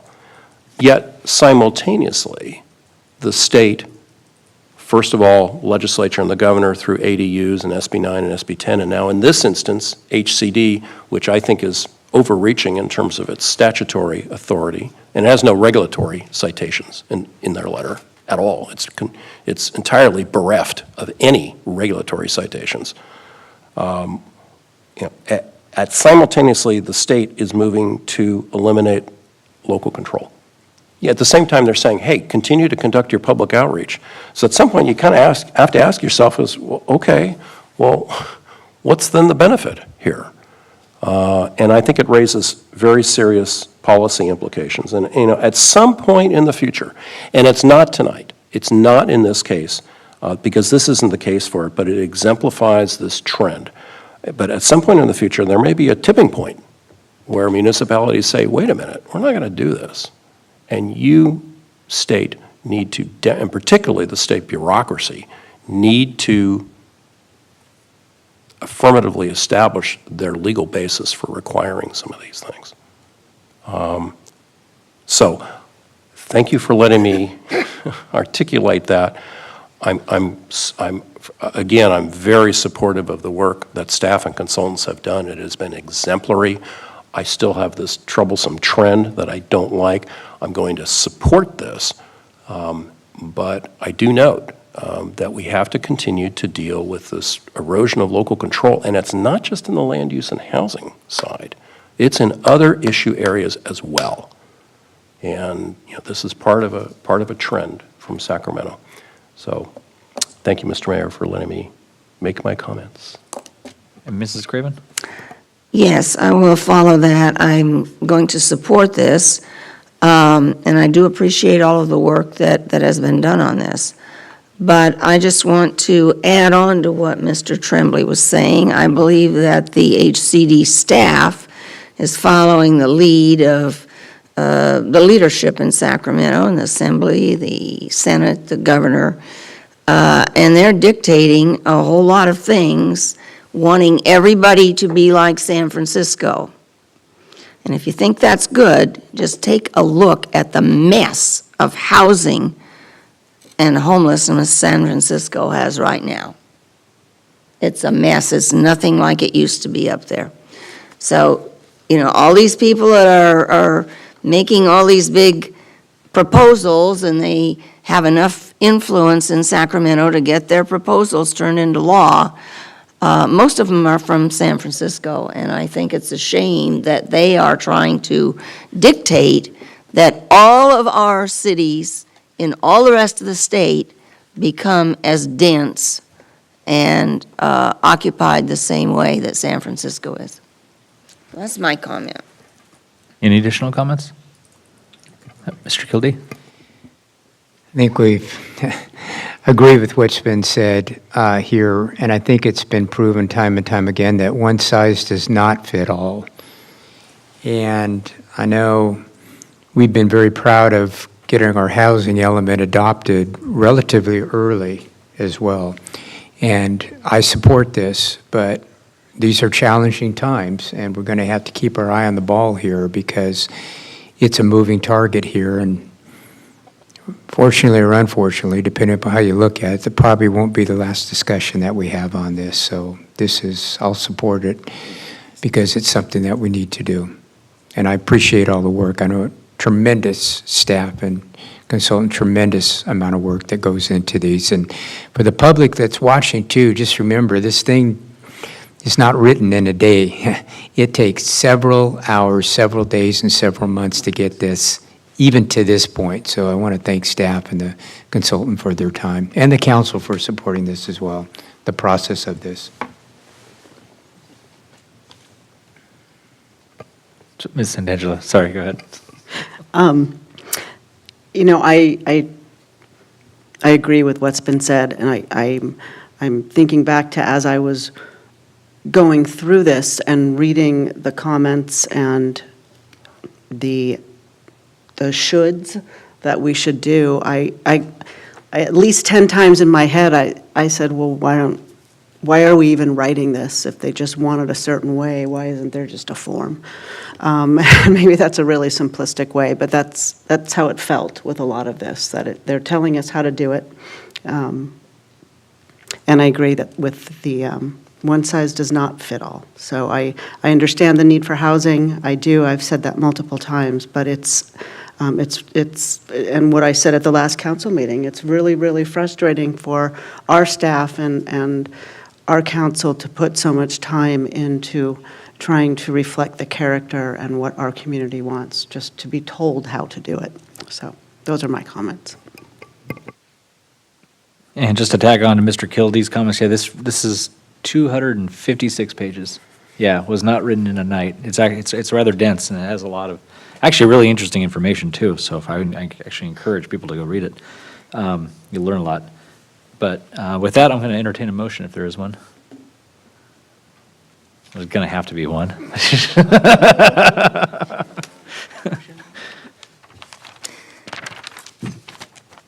I move to adopt a resolution adopting the revised 2021 through 2029 housing element update and allowing the city manager to make clerical revisions as needed after the adoption of the revised 2021 through 2029 housing element.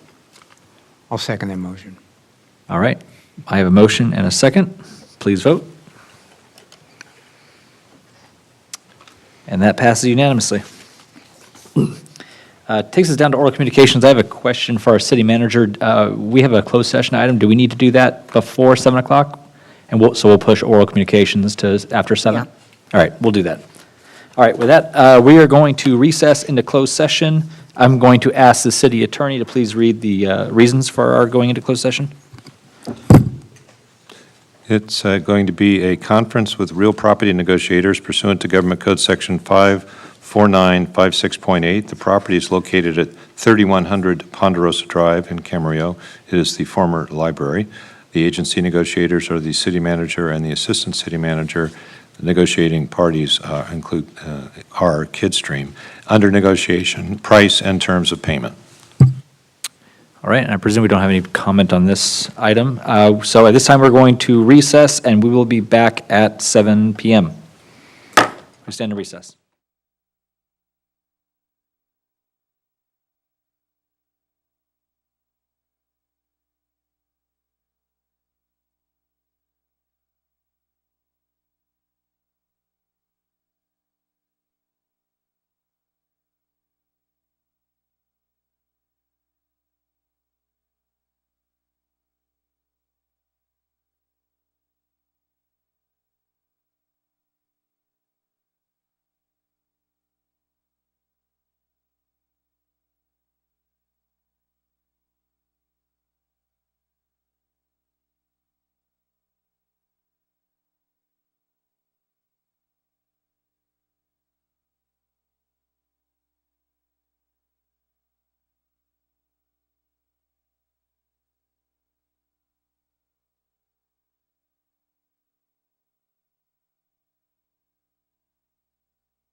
We're going to reconvene the meeting of the Camarillo City Council and let the record reflect that all council members are present. We're going to launch right into public comments. I have one public comment card. Excuse me. David Schledgen, you are up. I don't think I need to read you the rules, sir. I think you are well familiar. Yes. Good evening, Mayor Moshe, council members, city staff, and citizens of Camarillo. My name is David Schlungen, and I'm on the Camarillo Ranch Foundation Board of Directors. I'd like to thank you for giving me this opportunity to come here to speak tonight. I want to inform all of you of an upcoming event that we're going to be having at the Camarillo Ranch property. It is Adolfo Camarillo's birthday celebration, and it's going to occur on October 30th. Sunday, October 30th, from 12 to 4 at the ranch site. We're going to have Camarillo mariachi there, Spanish dancers. The Camarillo white horses will be on the property. So if you haven't seen the white horses, this is a great opportunity to see them, touch them, and learn a lot more about them. We will also be having house tours given by our docents. So if you haven't had a house tour yet, this is a great opportunity. And even if you have had a house tour, I guarantee if you take it, the docents are going to teach you something new. We will also be having at around 2:30 a cake cutting ceremony, and everyone in attendance will be able to get a piece of cake for free while supplies last. We will also have Mr. Softy have ice cream there for purchase if you would like that. And the docents will be putting on what they call a country fair type of thing, where you can buy items for gifts for Christmas or items that you want for yourself. So again, this is going to occur on Sunday, October 30th between 12 and 4. It's free, so just come on in. And if you want to learn more about the event and about the Camarillo Ranch Foundation, please visit our site at CamarilloRanchFoundation.com. Again, thank you very much, and I hope to see all of you there. Thank you. I want you to know I brought my own. I just crossed that off from my public comments. Okay, perfect. Thank you very much. Thank you, David. That was the only public comment card I had. Does anyone here in the chamber want to speak? Oh, forever hold your peace? All right. We are going to take over or go back to oral communications from our 5 o'clock agenda. That's all we have left on our to-do list. Kevin, you mind if I start with you? You want me to start? Yeah. You don't mind? Okay. Okay. All right, so, meetings attended. There was a VRSD meeting that I attended, and I also attended a city meeting for finance. Those are the meetings that I was attended. And I just want to say I'm really excited about this. This is really neat. I think the Ranch Foundation and really back with a vengeance here, and I think it's really great. David, I want to thank you for all your work that you've done on that, and all the other board members too. I know it was a circuitous route to get to where we are today, but I think this is going to be really exciting here, so thank you for your work on that. And with that, that's all I have. Ms. Intangelo. Okay, for meetings attended October 6th, the CPA Board of Directors. October 8th, I was at the library for Camarillo Reads with author Hector Tobar, who was, I think it's always fascinating to get to listen to authors, especially of fiction work, to kind of hear about like their relationship with the characters. And anyway, it was really interesting. And he remarked multiple times on how beautiful our library was. Did you thank him? Yes. I said I could not take personal credit, thank you for that, but I would pass that on. I did want to give a little, this was really interesting from our CPA meeting, talking about the 10-day heat wave that we experienced in the beginning of September, which they're now calling it a heat surge. I don't know why, but it's now a heat surge. But the difference between this experience, even though we had our 2 highest peak demand days in history, the difference between what happened in September compared to what happened in August of 2020, when we actually had to endure rolling blackouts. And they're crediting the fact that we did not have any of these blackouts to a couple of things, and one of them was the communication. I think a number of us have talked about how quickly, when those text messages went out for people to reduce, that you can look at the grid and see how dramatically the public responded to that. So that's fantastic. But the other thing that really made a difference was the amount of battery energy storage. Since 2020, CPA has brought online approximately 400 megawatts of battery energy storage, part of the more tenfold increase in the amount of battery energy storage in the California grid in the past 2 years. Over 200 megawatts of this new capacity, enough to power 150,000 homes in Southern California for 4 hours, from CPA was brought online in August, just in time to make a difference. And they really believe that all of this additional battery storage to our grid also helped avoid those rolling blackouts. So I just wanted to share that. I found that interesting and wanted you all to hear that, and that's all I have. All right, Mr. Tremblay. Sure, so for meetings attended on October 6th, the Utilities Committee with the mayor, and October 7, Ventura County Transportation Commission Board of Directors meeting. I also want to thank you, David Schlangen, for all of your efforts, and thank you goes to the full Board of Directors and the docents and the volunteers. This is a great event, so we're excited that you're having it. That's it. What is in the water? Everyone's so quick tonight. Well, you haven't gotten to me I yet. haven't gotten to Charlotte yet. Okay. Oh, okay. All right, so I'll in our new tradition, I'll go before Charlotte, so Charlotte can close with our Camarillo history report. Tuesday, October 4th, I attended the Planning Commission tour, kind of tagged on to their meeting. That was really great. We piled into a shuttle and went around town. Staff did an excellent job explaining all the different details of all the different projects that are kind of meandering through the pipeline at different stages. So that was really informative. Was this October 6th, Utilities Committee with Mr. Tremblay. Friday evening, October 7th, I attended the Camarillo Top 10 Awards held by the West Ventura County Business Alliance. And that was great. I got to introduce the Entrepreneur of the Year and also hand out awards to all the recipients.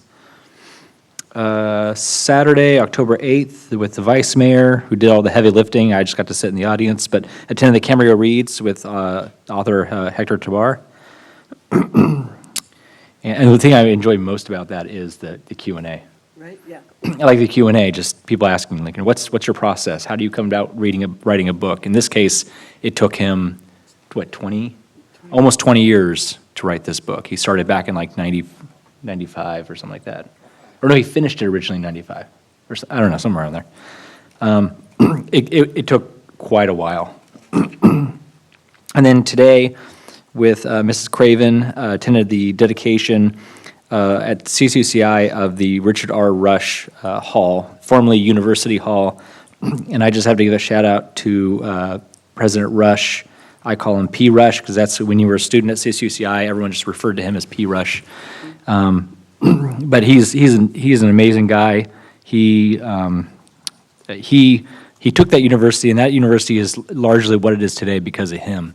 I like to say he took a baby and he taught it to walk, and he made sure that university had a good foundation and some legs beneath it. But he's a rock star. I always like to tell a quick story. My first interaction with him, I was a freshman back in 2004. I'm making everyone feel really old right now. I was walking through the bell tower, and he just kind of, every once in a while, back then, he would just kind of wander through the halls and kind of purposely run into students and introduce himself and ask questions. And so that day he ran into me in the bell tower and introduced himself and asked me my name, and I told him my name. And it was just, real quick interaction. It probably took all of like 30 seconds.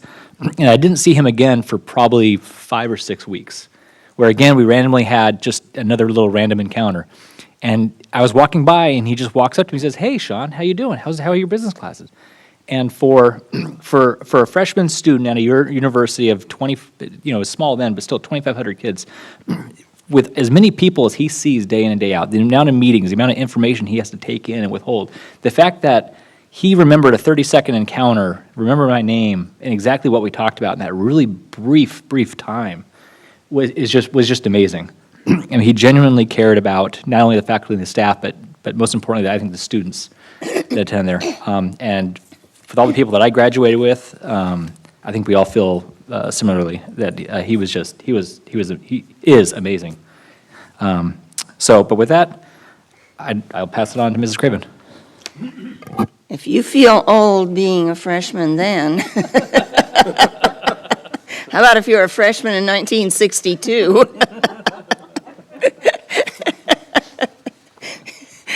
I'm not going to say I feel old. I don't. First of all, I want to thank staff for removing all of the plexiglass. I love it. I'm not confined. I've got a little bit of real estate here. I'm not penned in. I feel like a person, not an animal. So thank you. I really appreciate that. I also attended the RDP general meeting on the 6th, where Dr. Yao from the university spoke to us. And at that point, I changed what I was going to say from going to talk about it next time to this time. So I will be talking about the university, but in a whole different aspect of it a little bit later. I also attended a special finance committee on the 11th and the ribbon cutting for Rush Hall today. I don't know. Oh, some of us get excited about really weird things. When I was at my 60th high school reunion a couple weeks ago, I always pick these up because we worked very, very hard to have labeling put on wipes, do not flush. And so when CASA was up at Tahoe in August, I picked up the wipes, and it didn't say any place, do not flush. So I was in Las Cruces, New Mexico, at a Ramada Inn. It had one of these things. I picked it up, and right there it is, do not flush. So you take your strides as small as they come, but I considered this a success. Maybe not in California where we got the law passed, but it says designed in California on the front of it. Anyway, it's the first time I've seen this, so it's a small stride, but it was the first stride. So I had to tell you all about it.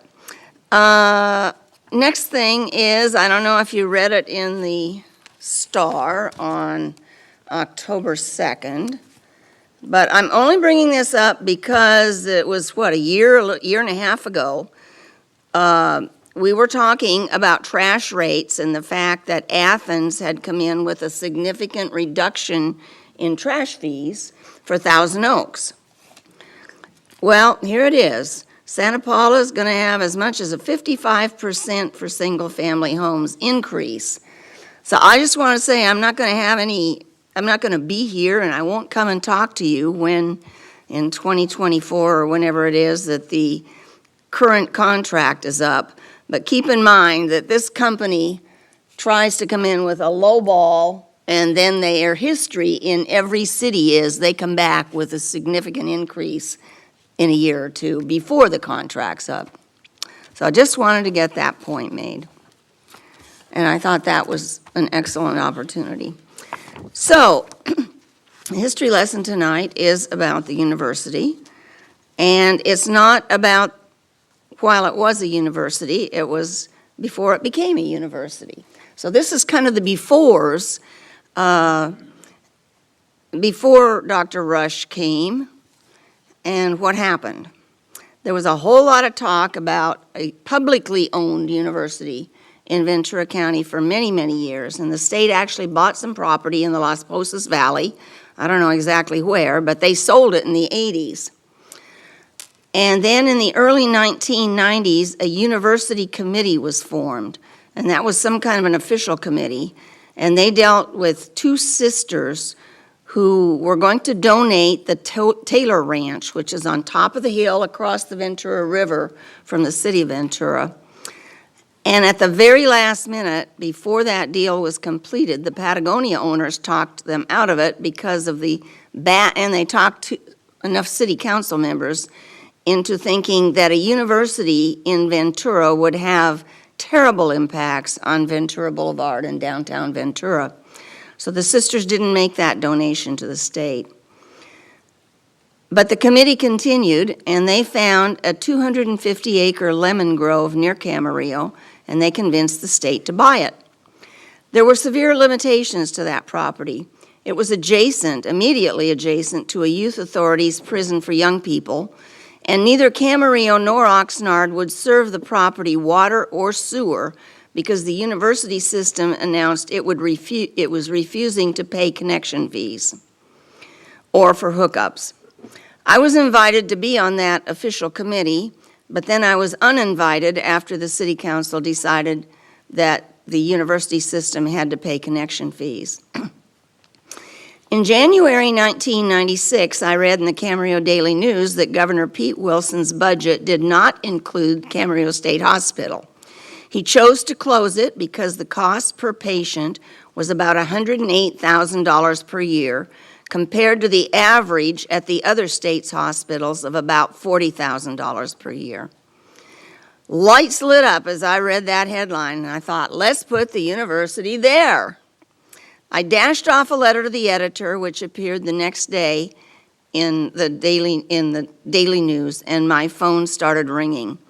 One call was from Jane Rosansky, who was part of another unofficial committee, a relatively unknown committee, inviting me to its next meeting. I remember Randy Churchill, Dick Wagner, Dr. Dick Loft, Skip Pease, Dave Falble, and Val Raines were there. We invited Jan McDonald to the next meeting. She was president of the Pleasant Valley School Board at the time, and we invited City Council member Mike Morgan. And the committee charted a course to convince the governor that the Camarillo State Hospital property should be converted into a state university. Our strategy was simple. We would hit Sacramento decision makers with information they needed to make a good vote. That's a vote the way we wanted it. And hit Camarillo residents with information they needed to let the decision makers know how they felt. Now, we were not the only group that was trying to persuade Sacramento what to do with that property. The official committee did not like our efforts at all. Carolyn Levins took me out to breakfast twice to threaten me that we were going to undo the years of hard work they had done to only get as far as they had gotten, and we'd end up with nothing in Ventura County again. We kept on going. In addition to that, the Psych Tech Union at the state hospital did not like our efforts. They wanted it to be converted into a prison for the criminally insane, just like in Atascadero, so they could keep their jobs. The more the Camarillo Daily News reported what we were doing, the more determined the psych techs and their union became. Both Mike Morgan and I received death... Really? Both Mike Morgan and I received death threats at home, phone calls. My husband heard that our names and phone numbers were on a bulletin board in the Camarillo State Hospital Employee Lounge. He called the director. The threats on our lives stopped, and we plunged forward. Arla and Jay Crane offered to video the property so we could make a good presentation in Sacramento. They also had access to statistics about the property, which I felt we needed. The data was in my hands that afternoon, so my husband and I immediately developed a one-sheet comparative advantage chart which showed the difference in acreage, sewer and water availability, paved streets with curbs and gutters, completed development, usable grounds, and access between the two properties, the Lemon Field and the State University. And of course, the Lemon Field, everything was zero. Other people developed other pieces. We took our case to the public. Every Saturday that spring, we hit the streets. People varied, but Mrs. McDonald and her children, the Morgans and their children, Dick Wagner and my family were mainstays. We left 3 pieces at every house in Camarillo that did not have a no soliciting sign or wasn't in a gated community. One piece explained that the governor had decided to close the state hospital, and the choices were to close it with loss of jobs, convert it to a state university, or convert it to a prison for the criminally insane. Another piece was a neon yellow postcard addressed to the governor with places to mark an X on one of the choices. People just had to put the X at a stamp and send it off.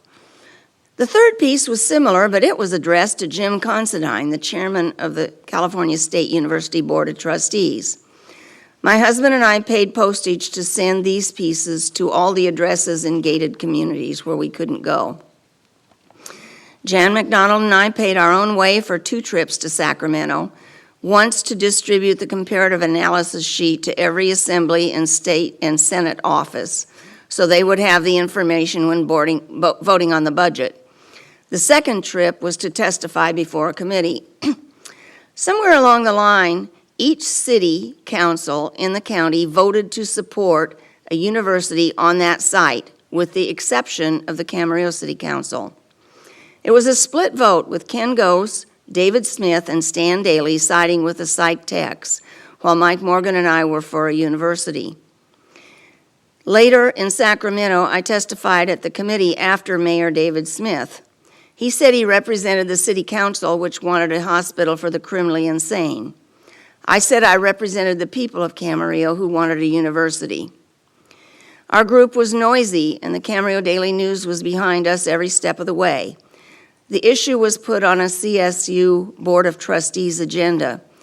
The Oxnard Chamber of Commerce chartered 2 buses to the meeting. I testified. The decision was delayed until the governor could tour the site. The day after his tour, the Camarillo Daily News front page had a picture of him and Jim Considine with a quote from the governor, "This will be the crown jewel in the state university system." We returned for the Board of Trustees meeting when they voted to recommend a state university to the governor. By then, the official committee was with us. Up until then, its major contribution was the name. With committee members Oxnard Mayor Manny Lopez and Council Member Bedford Pinkard wanting to call it Cal State Oxnard, and the people of Camarillo not weighing in on a name, just on the issue, the official committee came up with California State University Channel Islands. After CSUCI became an entity, the official committee's members eagerly formed the core of the university foundation, and many of them are still working on that foundation. It was not a long fight. The governor proposed his budget in January 1996. You see, there never was a bill to close state hospitals. Governor Wilson simply deleted Camarillo State Hospital and 2 others from his proposed budget. The vote and signature on the budget were in June, at which time our unofficial committee stepped aside. Years later, I was lobbying in Sacramento on a different matter when a man came up to me and asked if I was Charlotte Craven. I said yes. He said, "I worked for Governor Wilson when he decided not to fund Camarillo State Hospital. Your yellow cards came in like nothing we had ever seen before." They were the deciding factor. Although the union was opposed, we knew the local people wanted a university. I asked how many cards. He said he didn't know, but he said we had stacks 1 foot high on a table. When the tabletop was full and we piled them on the floor, by then we knew the support was overwhelming. But that was just the beginning. In January 1997, Handel Evans and his wife Carol arrived. He was appointed the first president of the university with the task of opening it with no state money. He worked out of the trunk of his car and met people at Marie Callender's for a few months. before moving on-site. He forged agreements for fire protection, utility services, and converting the buildings from meeting the needs of mental patients to meeting the needs of university students. He began to develop a curriculum, started to build housing for faculty and staff without costing the state money. He found donors. John Broome donated millions to start a library. It was a huge undertaking, starting from scratch. In Sacramento, Assemblyman and then later Senator Jack O'Connell was our champion. His mother had been a nurse at Camarillo State Hospital. The state had already said it would not fund construction, so he introduced a bill devising a method, a special, one-of-a-kind, sort of redevelopment district that would be governed by a site authority whose function was to provide construction funds for campus buildings. It has a county supervisor, a city council member, a member of the public from the county, and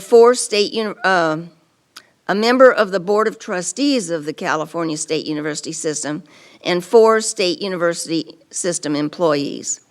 Jim Considine was the public member for 20 years. It was interesting to me that he lived in Pasadena, but he has a vacation home in Ojai. He just left the site authority a year ago, something like that. I was the first city rep, and I was on it for 17 years. That was 26 years ago. Richard Rush replaced Handel Evans as president a year before students arrived in 2002, 20 years ago. In the meantime, there's been a lot of construction. Faculty was hired. The Martin V. Smith Business School opened. Buildings have been renovated, and the Ventura County Transportation Commission built a bridge across Callegas Creek to allow for a new University Drive access to the campus. For a long time, it was a bridge to nowhere, but they finally got the access. By the way, the 250-acre lemon field by the Youth Authority was traded for farmland adjacent to the university to make the campus larger for future needs. Where does the university stand today? It now has 25,000 alumni. There are 28 undergraduate programs, 8 graduate programs. The nursing program is rated 5th in the state, and according to U.S. News and World Report, the university is rated 12th in the nation. There are currently 5,643 full-time equivalent students, 71% of whom live in the region, and that is down 20% from pre-COVID times. Initial projections were that there would be 15,000 students at the university by now, and the Camarillo City Council attempted several times to focus on the impacts that number of students would have on our city, specifically with regard to traffic, housing, employment, transit, shopping, and services. Some of those have served the needs of the students, and others were not so effective. However, with the number of students being 10,000 fewer than projected, it's time to take another look at student impacts, potential impacts, and how the city can work with the university to meet the needs of the students today and into the future. So that's all I have. Thank you very much. You're welcome. Sorry. We concluded our closed session. We have nothing to report out of that. And with that, we have nothing but adjournment, so we will adjourn.